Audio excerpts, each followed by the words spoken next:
Në ditë si kjo, unë, jo muslimani, mendoj gjithnjë dhe mirësinë e të jetuarit në një vend ku ritet e besimeve shfaqen në harkun e vitit si pjesë shumë të bukura të njëjtit gjerdan në petkun e kombit ton.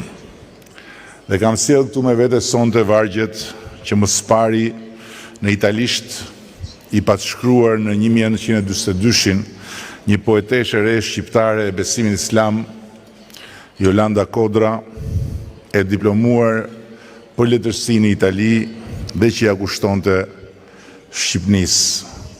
Vargje më pas të përkthyera në Shqipen e asaj kohe të viteve 40. Kanga e Muezinit dhe Kumbonat, që të ramen muzgu mbushur me ervjolcash, grishin njerëzin me u përmbledhur në lutje dhe me mendu e mbi saj sa gjana të mshefta. Kryzohen najri në një të vetëm za pajtues, qortues e të mpreht, që mbi flatrat fest në alësohet dhe për shpirtnisht lëkundet mbi kryeqytet. Dhe ndërkohë që politika dhe andradhat e tjera të jetës profane si kudo tjetër dhe në vendin tonë anojnë nga tensionimi mes shoqërit, momentet si ky janë esoluese për njerëzit dhe me përullësinë të qenit të barabartë përpara befasisë së vdekjes dhe kudo gjendjes së Zotit jetës, të bëjnë duash që të jetë gjithmonë kështu, mes njëri tjetrit, fqinjit me fqinjin, shqiptarit me shqiptarin. Ta dini se në çdo plaçk që do të keni mbledhur e pesta i përket Allahut, të dërguarit të tij, të afërmve, jetimëve, të vobektve, udhëtarëve në nevojë. Kjo e pesta është plaçka e luftës së madhe, jo atyre farsave xhihadiste të luftrave, nga fantazmat e cilave dridhen edhe disa intelektuali thënqin, qoftë këtu në mesnesh, qoftë në për Europë dhe gjetëk. Tipa nga ata që si të shkruan të 80 kusur vitën parë një dietar musliman shqiptar, nuk duan të dallojnë mes fesë dhe atij që e praktikon. Gjëra që herë shkojnë dakord, por herë dhe nuk pajtojnë. Sistemi mund të jetë i mirë, por pranuesi i këtij sistemi nganjëherë nuk vepron ashtu siç e këshillon sistemi i pranuar, dhe pra është i keq. Gjithashtu nganjëherë ndodhe kundërta.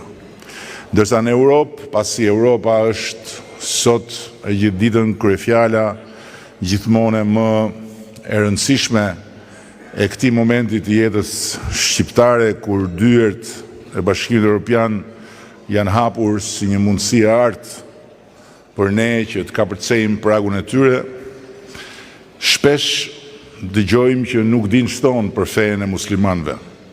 Ndërkohë që ne në Shqipëri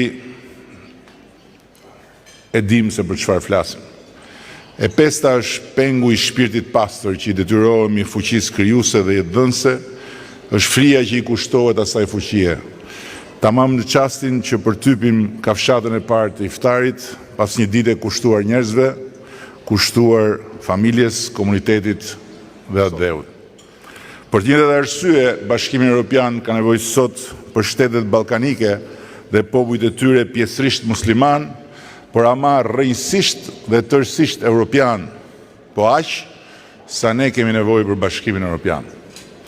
Populli i vjetër me përvojë jo të pakt, ne shqiptarët e vllazërisë fetare, siç na ka pakzuar Papa Francesku, laicitetin nuk e kemi pritur ta kemi në karta për ta zbatuar si pjesë të kodit ton gjenetik, fal kjo edhe larmisë fetare shekullore. Se si përkthehet në praktik, laiciteti ynë ka postformuluar me mjeshtri në 1944 një tjetër dietar musliman shqiptar, të cilit i është humbur emri, po fatmirësisht nuk i është humbur shkrimi. Megjithëse në të vërtetë shteti ynë është laik, por laiciteti i tij duket se nuk don të thotë që ai është krejt indiferent dhe nuk merr pjesë në formimin e edukatës shpirtërore dhe morale të popullit. Laiciteti ndër ne duhet të ketë një kuptim tjetër. Atë që shteti duhet i mbrojë të gjitha besimet dhe të sigurojë harmonizimin e elementeve të ndryshëm, por jo të tolerojë shfuqizimin e ndjenjave fetare, pse një gjë e tillë do sillte konsekuenca të pakënaqshme. Fjala vllaznim është më e gjanë se fjala bashkim. Pse ku është vllaznimi bie fjala një shtet me një shtet tjetër, ban traktate luftarake për të luftuar krahas kundër armikut përbashkët dhe për ta thuhet se janë bashkue. Por se nuk mund thuhet se janë vllaznue, pse vjen një ditë që i prishin traktatin dhe i kthejnë armët njëri tjetrit. E në vllaznit vërtet kjo gjë kur nuk mund ngjaj.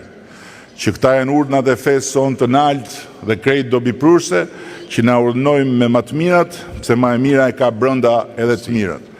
E në mbyllje të kësaj fjale lejomni të sjell këtu një thirrje që sot tingëllon jetike për shqiptarët dhe për Europën. Një thirrje nga fjalët e bekuara të një hadithit profetit paqja qoftë mbi të. Mos i tregoni shpinën shoqit, mos e prisni lidhjen mes jush, të jeni vllazën o robët e Zotit. E pranuar qoftë kjo thirrje, i pranuar qoftë agjërimi dhe lutja e të gjithë motrave dhe vëllezërve tanë musliman këtu të pranishëm.